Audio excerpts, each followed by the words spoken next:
Pozdravljeni! Po krajšem reprezentančnem odmoru smo ponovno skupaj. Oddajo začenjamo s predstavitvijo nogometnega kluba Šampion Celje. Sledi reportaža tekme med domačini iz mesta celjskih grofov in gosti iz Slovenskih Konjic, ki jo zaključujemo s pregledom golov, rezultatov kroga, ligaške lestvice in najboljšimi strelci. V rubriki Turbo nogomet se bomo tokrat pogovarjali o prehrani vrhunskih športnikov.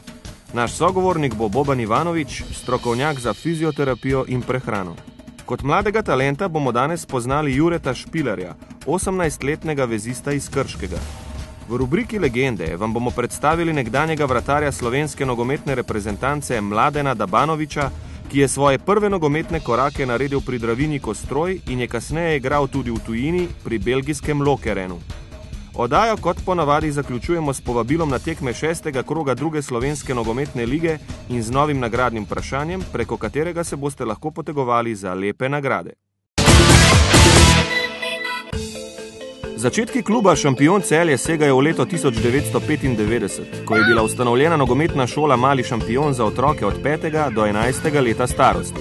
Po začetnem sodelovanju z nogometnim klubom Publikum so se pred 7 leti odločili za samostojno pot in kljub mladosti se lahko pohvalijo z odličnimi rezultati pri delu z mladimi in ekspresnemu napredovanju članov iz 5. v drugo slovensko nogometno ligo. Pri razvoju kluba pomembno vlogo igra svet staršev, ki je še posebej ponosen na uspehe mladincev in kadetov, saj so ravno tako rabili le 3 sezone, da so se iz 3. lige uvrstili v najelitnejši rang tekmovanja, torej prvo slovensko ligo. Zadnjih nekaj let v prvi ligi odlično igra tudi selekcija U14, ki je v sezoni 2005-2006 osvojila naslov državnega prvaka Slovenije. Šampion Celje je klub, kjer iz malih šampionov rastejo veliki. Moram reči, da je bila lanska sezona tudi ena od tistih, če rečemo, po vprašanju dela, bom rekel, najbolj zahtevna. Po rezultatih, bom rekel, morda ena od najboljših. Po zahtevnosti glede zagotavljanja proračuna pa sigurno najtežja v naši dosedanji zgodovini. Če pa ocenjujem na splošno, pa moram reči, da je to leto bilo za nas prelomno v večjih segmentih. Tako kot sem že omenil, rezultatsko smo potrdili zopet najvišji status naših mladinskih ekip v prvi nogometni slovenski ligi in pa naša članska ekipa je dobila povabilo z našim rezultatom, bili smo drugi v 3. slovenski nogometni ligi. Naš cilj je predvsem, da individualno dosežemo pri vsakem posamezniku, ki vstopi najprej v nogometno šolo in potem nekje konča nogometno šolanje pri 19 letih, maksimalno dober organizacijski načrt. To se pravi vsako leto, da poskušamo narediti v enem letu čim več, predvsem na individualnem razvoju posameznikov in da se ukvarjamo s tistimi, ki si to želijo. Bodi si naj gre to za 12-letnega fanta ali pa za, bom rekel, že igralca, ki trka na vrata profesionalnih ekip. Pri nas se res dela marsikaj drugače kot v drugih sredinah. Predvsem dajemo poudarek na delu, kar sicer drugi tudi, vendar mi delamo določene zadeve drugače. Nekaj smo seveda povzeli tudi v tujini, hodimo veliko ven v druge največje evropske sredine in pa nekaj seveda našega lastnega znanja, tako da jaz bom rekel, da predvsem nas krasi zelo dobro delo z mladimi, ki je malenkost drugačno od drugih sredin, kar nam tudi nosi rezultate. Za mladinsko ekipo gledamo predvsem na to, da naredimo kakšne dobrega igralca, da potem igra v neki članski drugi prvi ligi. To je osnovni cilj, drugače pa cilji kot mladinske ekipe pač, da smo nekje proti vrhu, da se borimo, da imamo neke rezultate. Ja, če zdaj kar za lansko sezono lahko rečem, da 6 mladincov se priključilo članske ekipi druge lige našega kluba. Potem en igralec Baškera, Rok, je šel v Genovo, kar je tudi največji uspeh naše mladinske v bistvu pogona, da smo uspešno transferali enega igralca v tujini. Svet staršev pomaga v delovanju kluba, sestavljajo ga svet člani oziroma predstavniki vseh ekip v klubu, sodelujemo pri organizaciji vseh tekem, tudi pomagamo trenerji, tudi pri večjih akcijah, sestajamo se približno enkrat na mesec. Ja, mislim, da vsi predstavniki staršev to delajo radi, brez bilo kakih obremenitev, ker v bistvu pomagajo tudi svojim otrokom, ne? Ker ti predstavniki so v vsaki ekipi, so otroci trenirajo. Naš finančni načrt je seveda, bom rekel, vsako leto bil nekoliko višji, vse do lanskega leta. Res pa je, da nismo nikoli tudi v dobrih časih razmetavali z denarjem. Porabili smo toliko, kot je bilo v danem trenutku možno in bili precej skromni. To nas je tudi, bom rekel, nekako ohranilo v lanski sezoni. 3-letno sodelovanje z glavnim sponzorjem smo prekinali, tako da smo dejansko padli v en večji problem. Tudi nekateri večji pokrovitelji so sicer ostali z nami, vendar z manjšimi vložki. Naše cilje, če bi me vprašali za same strokovne cilje, jaz klub vidim igrati tudi v prvi ligi in pa tudi v Evropi nekoč. Bi seveda povabil vse navijače, da si ogledajo naše tekme, tako članske kot mlajše. Zakaj pri nas lahko vidijo res veliko domačih fantov, ki so vzgojeni pri nas v našem lastnem domačem pogonu, zato vabljeni vsi, tako Celjani kot tudi okoliščani. Na koncu bi lahko povabil tudi vse mlajše fante, da se pridružijo našemu klubu in naši sredini, kajti tako kot sem rekel, z mladimi delamo zares dobro in vabljeni vsi, ki si želite kaj doseči v nogometu. V Celju sta se v 5. krogu pomerila Šampion Celje v modrih in Dravinja Kostroj v zelenih dresih. Prvo priložnost za Dravinjo je imel Gosak. Na drugi strani je za Celjane silovito streljal Žagar, vendar je zadel prečko in ostalo je 0:0. V 24. minuti je po odboju žoge od živega zidu poskušal še Lazičič. Sledi še strel iz kota, vendar je Vodeb premalo natančen. Pred koncem polčasa žogo po podaji Žagarja prejme Kožar, ki ustreli iz roba 16-metrskega prostora za 1:0. V drugem polčasu še en poskus Gosaka, vendar žoga zleti čez gol. V 68. minuti prodor Jovanoviča, ki poda Đuranoviću, sledi povratna podaja in 2:0.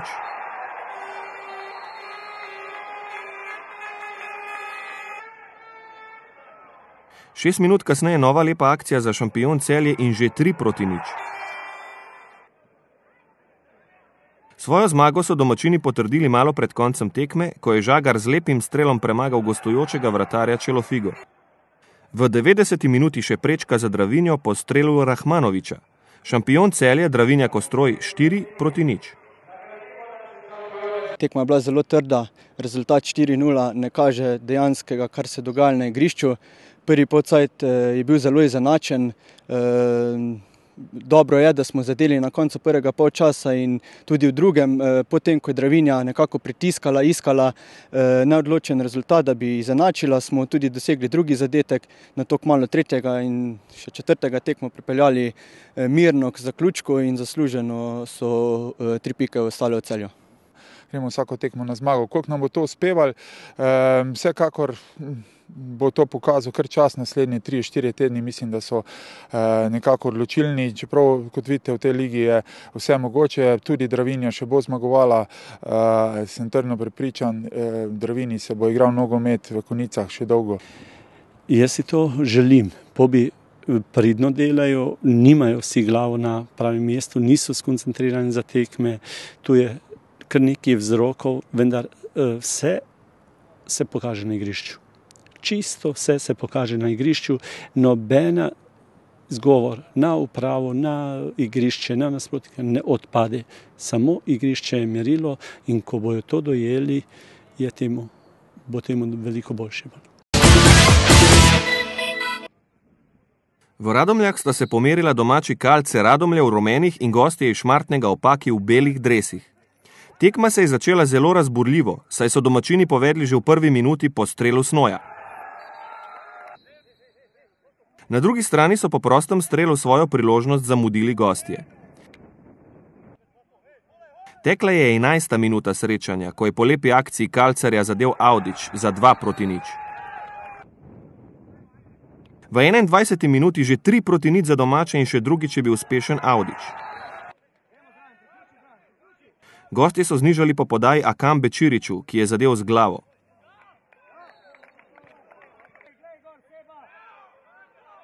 V drugem polčasu najprej 2 poskusa Lundra z desne strani in nato še Škafarja, vendar brez spremembe izida.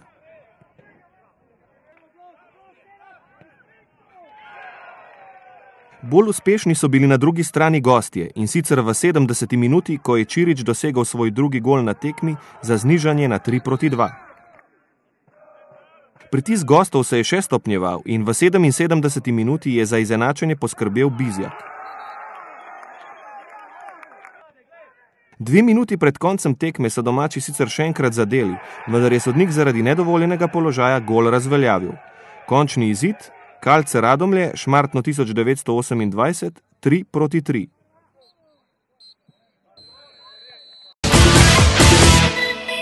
V Črnomlju sta tekmo odigrala Bela krajina v belih in Roltek Dob v modrih dresih. Povedli so gostje v 21. minuti z golom branilca Češnjevarja. V 28. minuti sodnik pokaže na 11-metrovko, ki jo zanesljivo izvaja Pejić.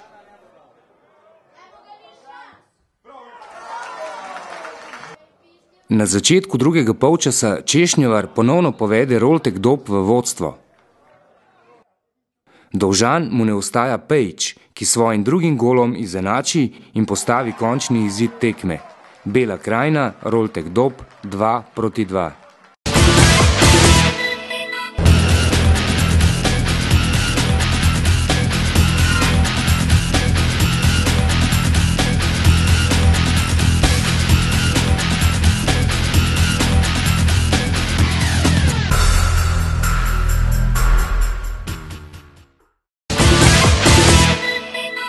Boban Ivanović je strokovnjak na področju fizioterapije in prehrane vrhunskih športnikov.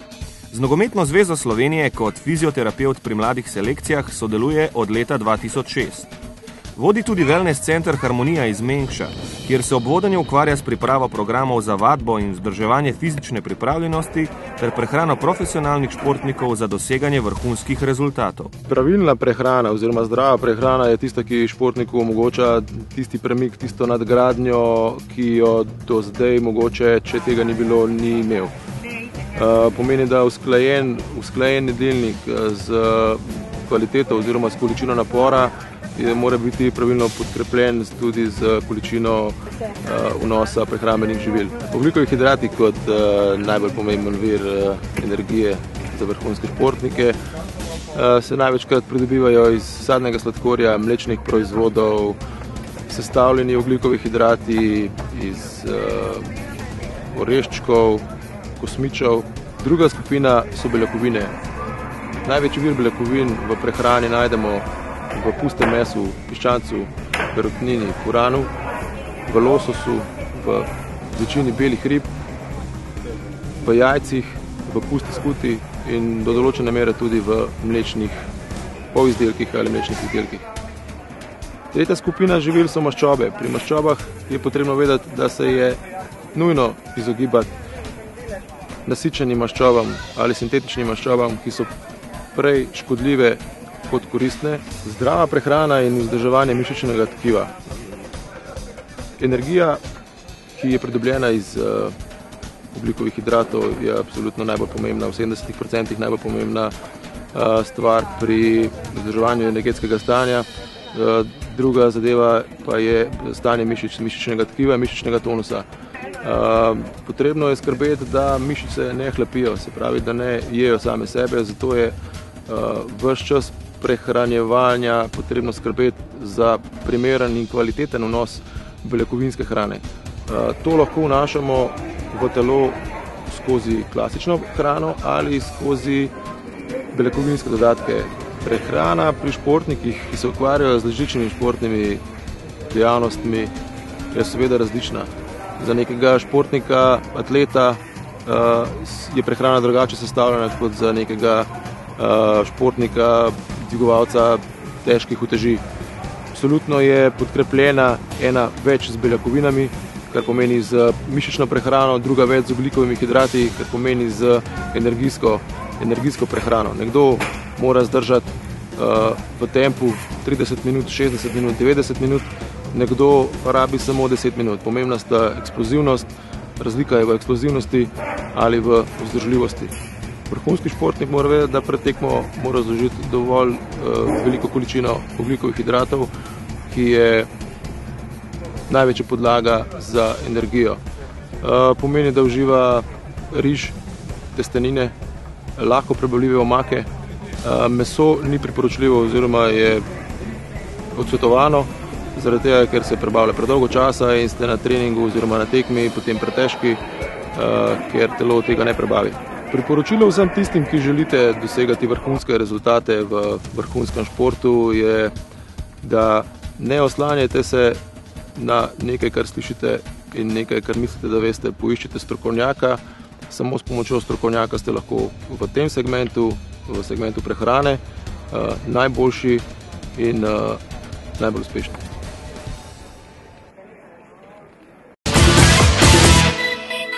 Jure Špiler prihaja iz Krškega, nogometne sredine, ki svoje rezultate in uspehe gradi na domačih igralcih. Nadobudni 18-letnik igra na poziciji vezista in je trenutno najmlajši igralec v članskem moštvu. Kot kapetan mladincev je v lanski sezoni pripomogel k uvrstitvi mladinske ekipe v prvo slovensko mladinsko nogometno ligo. Pri meni se je začelo z nogometom pri 8 letu starosti. Za nogomet so me navdušili predvsem moji sovrstniki in pa družina. Igram v zvezni liniji. Za veznega igralca se mi zdi, da mora imeti zelo dober pregled nad igro, natančne podaje ter dober prvi dotik. To je moje prvo leto pri članih, izkušnje so dobre, čeprav sem že lansko leto odigral nekaj tekem za člansko moštvo, ampak letos pa sem končno pristopil. Moje ambicije v nogometu so, da bi se v začetku prebil v prvo ligo, kasneje pa tudi v tujino. V Krškem je vzdušje odlično, soigralci so družabni, med seboj smo zelo dobro povezani. V Sloveniji mislim, da se da uspeti z nogometom in to se tudi kaže vsako leto bolj, saj igralci odhajajo v različne evropske klube. Za klub v tujini navijam za Arsenal, doma pa za Maribor. Za Arsenal navijam zaradi igralca, ki je igral v njem, to je Cesc Fabregas. Maribor pa je najboljši slovenski klub in to se tudi kaže letos v Evropi. Od slovenskih igralcev me navdušuje Robert Berić, ki je bil tudi predhodno član nogometnega kluba Krška, kjer smo tudi skupaj igrala. Od svojih letošnjih iger pričakujem, da se bom čim bolj dokazal, da bom zabil čim več golov, dal čim več podaj ter prispeval s tem k zmagi moštva.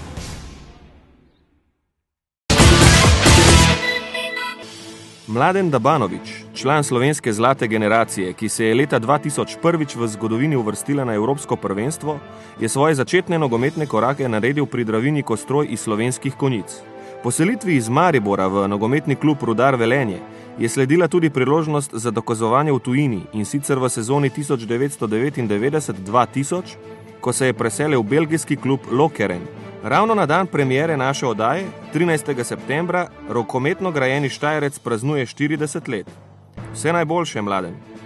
Začeli ste v nogometnem klubu Dravinja, pa vas je pot vodila v Maribor, tudi v tujino, Belgijo za 5 let. In nekako ste menjali klube prav na 4-5 let. Je to slučaj ali kaj drugega? Mislim, da je šlo čisto za slučaj, da ni bilo nobenega. V bistvu saj jaz nisem planiral, da bi na 4-5 let menjeval klube, ampak v bistvu, če se ozrem nazaj, vidim, da je 4 leta neka doba, ko lahko daš tistemu klubu, kjer igraš nek svoj doprinos. V bistvu na gledalci in tudi upravni odbori se te nekako navadijo. Po teh 4-5 letih je pa tak, da v bistvu je dobra neka menjava, zato ker da ne pride do zasičenosti oziroma naveličenosti gledalcev in ostalih okoli kluba, tako da mislim, da je to ravno pravo obdobje za menjavo kluba. Kako je zdaj, če primerjate to izkušnjo v Belgiji z igranjem v Sloveniji? Moram reči, da v sami kvaliteti, vsaj v tistem času, med slovensko pa belgijsko ligo ni bilo neke ogromne razlike. Bila pa je razlika v teh manjših detajlih oziroma v sami organiziranosti kluba, v samem načinu, kako ljudje vodijo klub, kako te gledajo navijači, kako neko mesto živi z klubom. Dobro pa je tudi to, da takrat igralci oziroma v teh ligah igralci ne čutijo takšnega pritiska kot včasih v tej slovenski ligi. Vse je bolj sproščeno, to ne pomeni, da ne daješ svojega maksimuma ali pa da je to neka zajebancija na treningih ali pa tekmah, ampak enostavno nisi pod pritiskom rezultata, nisi pod pritiskom, da če boš slabo igral, da če boš slabo igral, če bojo slabi rezultati, da ne bo plačen podobnega, kar se je dogajalo in nažalost se še dogaja v slovenskem nogometu, tako da sigurno je za vsakega igralca dobrodošla izkušnja, da poskusi igrati v tujih klubih. Ja. Ok, greva na nogometno reprezentanco. Bili ste vratar slovenske nogometne reprezentance v tako imenovanih zlatih časih. Bil sem na prvi reprezentančni uradni tekmi Slovenija-Estonija oziroma Estonija-Slovenija v Estoniji kot rezerva, to je bilo mislim 91-92 leta. In potem do leta 98 in do prihoda Srečka Katanca za selektorja, v bistvu večna rezerva. V bistvu sem v teh 8 letih, kar sem bil na klopi slovenske reprezentance, debitiral šele takrat, ko je debitiral Srečko Katanec, se pravi na Madžarskem leta 98, se pravi, da nekako ni bilo volje ali poguma ostalih selektorjev, da jim je dali takrat v gol. Ampak sigurno se spominja na reprezentančne tekme oziroma na obdobje ko sem bil v reprezentanci, pozitivni, dosti je bilo lepega, dosti je bilo, oziroma večina je bilo lepega, bilo je tudi nekaj trenutkov, ki bi jih mogoče raje zbrisal v svoji karieri, ampak vse je splošno, vtis je dober in mislim, da je to vrhunec vsakega nogometaša igranje za svojo reprezentanco oziroma za slovensko reprezentanco. Na svoje zlate trenutke ste doživeli na obeh tekmah proti Ukrajini, takrat kvalifikacije za Euro 2000. In recimo zanima prav ta druga tekma v Kijevu. Kaj se spomnite iz tistih kaotičnih, nemogočih razmer za igro? Ja, to so bile prve kvalifikacije za velika tekmovanja, se pravi za evropsko ali pa svetovno prvenstvo. In res, bom rekel, kar pred temi kvalifikacijami nekako sami nismo verjeli, da imamo možnosti proti Ukrajini. Po prvi tekmi in zmagi pa smo se zavedali, da bo mogoče šlo, da lahko gre. Zdaj ne vem, ali nam je vse skupaj te kaotične razmere pomagali, ali bi bilo bolje, da bi bilo normalne razmere. V bistvu je bilo -6 stopinj, snežilo je celo tekmo, tako da na koncu tekme mislim, da je že bilo vse belo po igrišču, tako da ne vem, nam je očitno odgovarjalo, hitreje in bolje smo se prilagodili tem, šli na evropsko prvenstvo in to je bil takrat en takih, za tiste čase skoraj nemogoč podvig slovenske reprezentance. Res? Ne moram vprašati, če to omenili ste prej, da nekatere stvari bi izbrisali kot Madežev kariere. Je mogoče en tak moment, kvalifikacijska tekma s Hrvaško, ko ste prejel gol od Prša leta 2004 za Euro 2004? Mi smo igrali dobro tekmo v Zagrebu, v bistvu od junaka sem prišel do 3 dni zatem, da ne uporabim besede, in v bistvu do tragičnega junaka. Ja. V bistvu od ene zelo dobre tekme v Zagrebu prišel do tega, da sem pač naredil to eno napako in nekako me je ta napaka kar zaznamovala za par let. Mislim, da se zelo veliko ljudi še danes rade spomni in me poveže z Dadom Pršom. Tako da je pač za zdaj, s tem, ko zdaj delam, da učim oziroma treniram mlajše vratarje in mi je to pozitivna izkušnja, da jim prenesem, da vsaka napaka, bilo na kakšnem nivoju in bilo kakšnem trenutku ni tragedija, da se pač enostavno potrebno nasmejati, motivirati in delati naprej. Kakšno je to delo zdaj v primerjavi biti golman ali pa zdaj trener golman oziroma vratarjev? Delo je čisto drugačne. Ti, ko si vratar, si v bistvu, ali pa igralec, moraš odpravljati svoje napake, moraš trenirati, moraš dajati sebe v vso to stvar, da napreduješ, in jaz njim v bistvu kot neka pomoč oziroma pomočnik pri vsem tem, da pridejo do čim višjega nivoja, da dosežejo svoje cilje, ki so si jih nekako začrtali. Vidim se v trenerstvu, zdaj, ali bo to trener vratarjev, ali bo to trener prve ekipe, se še nekako nisem odločil. Sigurno, da v trenerju vratarjev imam ogromno znanje, ogromno izkušenj in tu mi je nekoliko lažje, kot pa trenirati celo ekipo, kjer pa je potrebno še malo poštudirati nekatere stvari.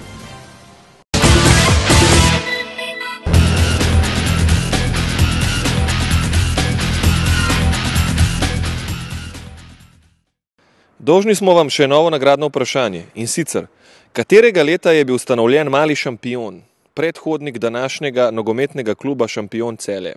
Odgovore na uredništvo afna.nzs.si. Srečni žrebanec iz prejšnje oddaje pa je Gregor Brajnik, ki bo prejel šal slovenske nogometne reprezentance. Se vidimo prihodnji teden. Čau.